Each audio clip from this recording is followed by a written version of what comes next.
everyone, and welcome to my newest video on space travel. Growing up, I was always interested in sci-fi books, and more specifically, those on interstellar travel. While our world is booming with technological advancements such as AI, virtual reality, blockchain, only a handful of the smartest people in our world are actually working on trying to go to the nearest star. All it took was one person like Elon Musk to make Martian civilizations a reality. Now imagine what we could do with a visionary like Elon Musk and the technologies we have today. We can achieve interstellar travel by 2050. It's no secret that places in the universe are very, very far apart. I mean, Mars is only 260 million kilometers away from us, and we still haven't reached there yet. With our lifespan, even the youngest astronauts would be old and frail by the time they actually reach the next planet. But what if we could actually engineer ourselves to make us live longer and be healthier and stronger in general?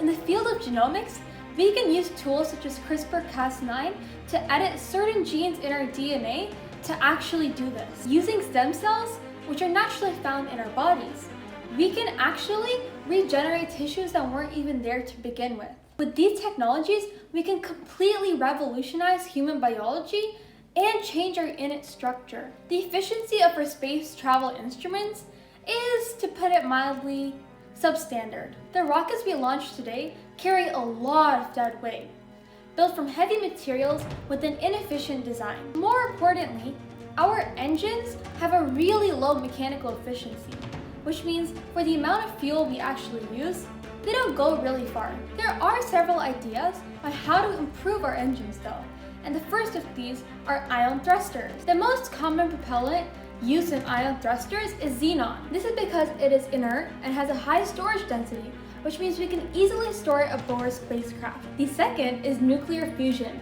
a process that takes place in the core of stars. Currently, the materials that we use to build our rockets will be completely obliterated from the energy that is released from nuclear fusion, but it is a viable source of energy.